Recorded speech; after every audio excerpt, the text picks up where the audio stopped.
harta yang tak termasuk dalam kategori harta pusaka. Contohnya ialah khairat kematian. Khairat kematian, dia bukan harta pusaka. Terpulang kepada waris, nak buat macam mana, silakan. Tapi duit khairat kematian yang dibagi kepada keluarga si mati itu bukan harta pusaka. Termasuklah contoh orang sedekah, orang derma, orang ramai sumbang pada hari mati. Kan di setengah tempat, di kampung-kampung, kampung kita, kalau ada kematian, orang letak jak kat luar rumah. Ada yang letak periuk, ya, mungkin ada letak baldi. Mungkin tak berlaku lah kan. Biasa orang tak jak. Orang datang sedekah, derma si mati. Orang tu dah mati dah. Tapi dia sebut derma orang mati, derma orang mati. Maka yang kita kena faham, semua duit-duit sedekah, orang derma, orang ramai sumbang ni, pada hari kematian, contoh ayah kita meninggal, ibu kita meninggal, orang sedekah. Sedekah kepada keluarga si mati. Ya, itu tidak termasuk harta pusaka.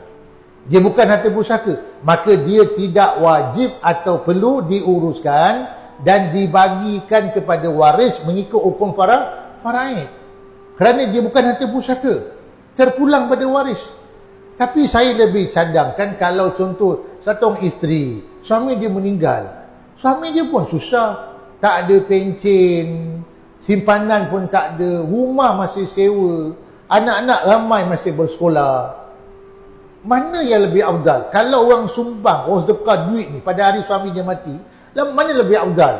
Kita bagi orang makan, ya, kita buat kenduri, kita bagi orang makan, ataupun kita gunakan untuk keperluan anak-anak kita yang memerlukan duit tu, yang masih bersekolah, buku, makan, bayar air, sewa rumah, dengan kita bagi orang makan. Saya selalu tanya, orang suka buat kenduri, bagi makan tak salah. Tapi kalau kita tak bagi makan, salah tak? Buat kenduri tapi tak ada makan. Assalamualaikum tuan-tuan, ada sikitlah malam ni doa, tapi tak ada makan tau. Dah rasa orang datang tak? Kita buat kenduri, panggil orang masjid datang tapi tak ada makan. Salah tak kita tak bagi makan? Tak salah, ya. Bahkan kita baca kisah di zaman Nabi, bila sahabat Nabi terbunuh, Ja'far bin Abi Talib, Nabi suruh sahabat hantar makanan pada keluarga Ja'far. Keluarga mereka berduka cita. Itu yang sunnahnya. Tapi saya nak kata, kalau duit orang yang disedekah pada keluarga si mati itu, orang sedekah, orang derma, orang sumbang, pada hari kematian, lebih afdal guna untuk keperluan keluarga mereka yang memerlukannya.